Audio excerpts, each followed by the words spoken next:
With that, I'll now introduce the Minister for Indigenous Australians, Linda Burney.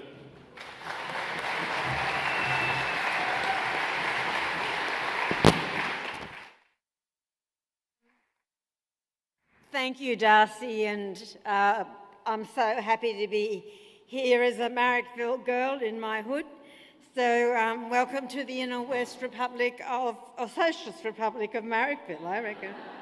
I want to thank my Nationals colleagues for the very hard work that we've undergone to speak to those in our communities, to understand what it is on the ground that Indigenous Australians are looking for, and it is not more division in this country. We are part of a liberal, democratic Australia, and one of our fundamental principles is that we are all regarded as equal under the law, despite race, despite gender, despite anything else. And why should I, as an Indigenous Australian, be governed under a separate entity than the rest of Australia because of my race? I've spoken to people throughout communities in the Northern Territory, those whose first language is not English, who don't understand a thing about what this voice proposal is about, who are living their day to day, worrying about how they're not going to encounter violence in their lives, worrying about how they're going to manage their affairs without humbug from their relatives who are dealing with alcohol and substance abuse, worrying about ensuring that their kids are actually going to get to school because now their remote community is overcome with alcohol-fuelled violence. These are the issues that people are concerned with and concerned with now. They're not sitting around waiting for a proposal to come up with details as to how it's going to improve their lives. We are here to serve Australian citizens of all backgrounds, and it is not right to divide us along the lines of race, especially within our Australian founding document. So I am very, very pleased that my colleagues have sat down and listened to and gone through a process and heard both sides. And what we've heard from those who are in support of the voice is that they wish to see it formulated on the previous ATSIC model. If this is the case, I can tell you now, there's no way that we want to support a failed model that went before us already and to see this such model be forced into our constitution. It has to be understood also that despite what's been told to the Australian people, there are Indigenous Australians who do not agree with this, who do not know what this means.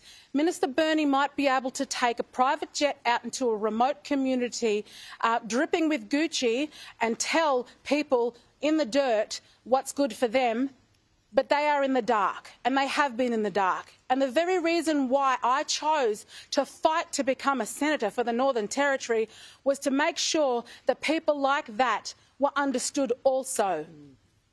And that is why we have, in our nation's history, for the first time, 11 Indigenous Australians representing not just Indigenous Australians, but all Australians within Parliament. You could be voting on an Indigenous voice to Parliament within a year if the government sticks to its referendum timeline. But before any details have been released, the Nationals Party have already said they'll oppose the vote.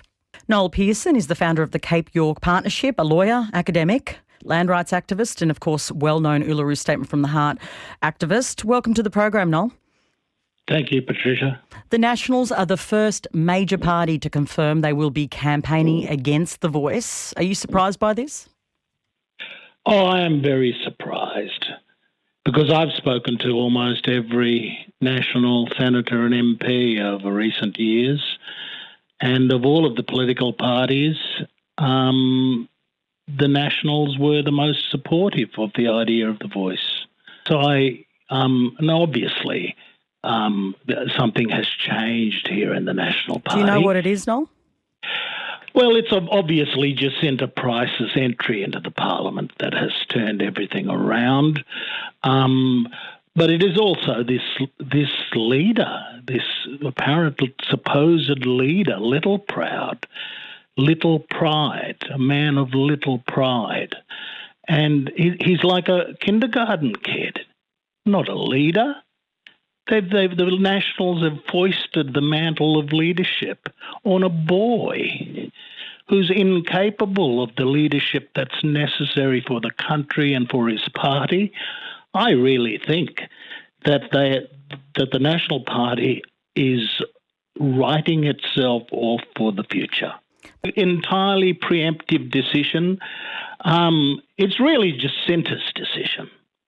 And Littleproud should, as soon as possible, hand over the leadership to her, because this is not his leadership. He is showing absolutely no leadership whatsoever. It's completely inconsistent, as I say, with the history of the National Party members' respectful engagement with the idea of a voice. Instead, he has completely capitulated to Jacinta's leadership on this. Isn't the problem for the Yes campaign, though, that Jacinta Price is an Indigenous woman, and when she stands up and says that this won't help her people, it carries weight that it wouldn't if she was non-Indigenous? Oh, absolutely. Jacinta's a very compelling figure, but she's caught in a vortex. She's caught in a vortex that reminds me of Pauline Hanson 26 years ago, because Pauline Hanson got caught in a vortex, and it's a celebrity vortex. A celebrity vortex that's very compelling, that gets her out in front of people and it gets a lot of cheers. But it's also a redneck celebrity vortex. And, and ultimately it's a tragic redneck celebrity vortex that she's caught up in.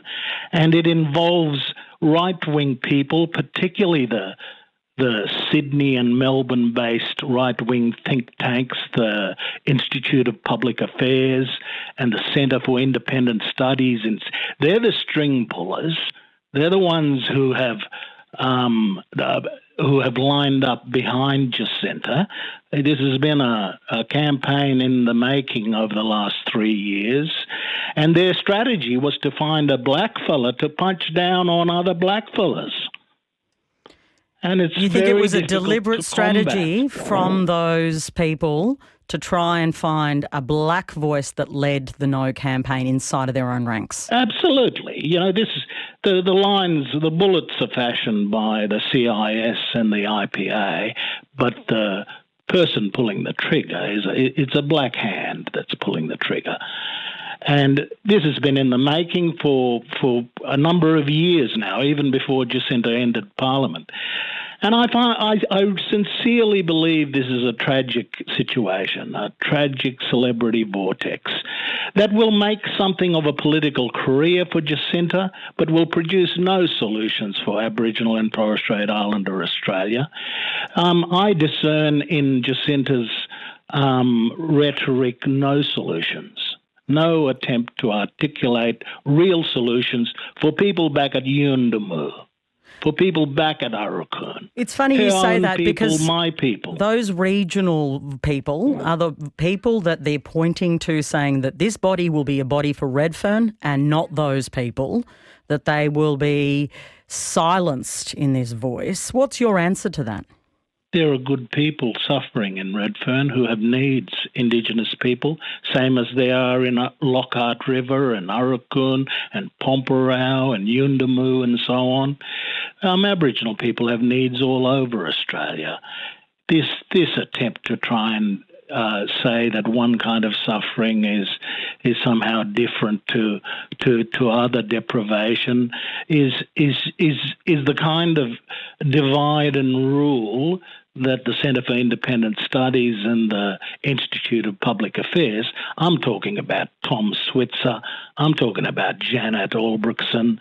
These are the people who are behind this whole championing of the voices of Aboriginal people who are given celebrity status amongst the right-wing constituency.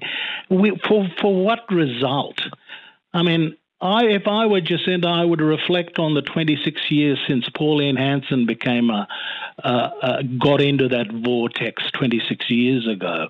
What has she achieved for her people in those 26 years, other than a collection of stunts? Linda Burney, welcome to 7:30.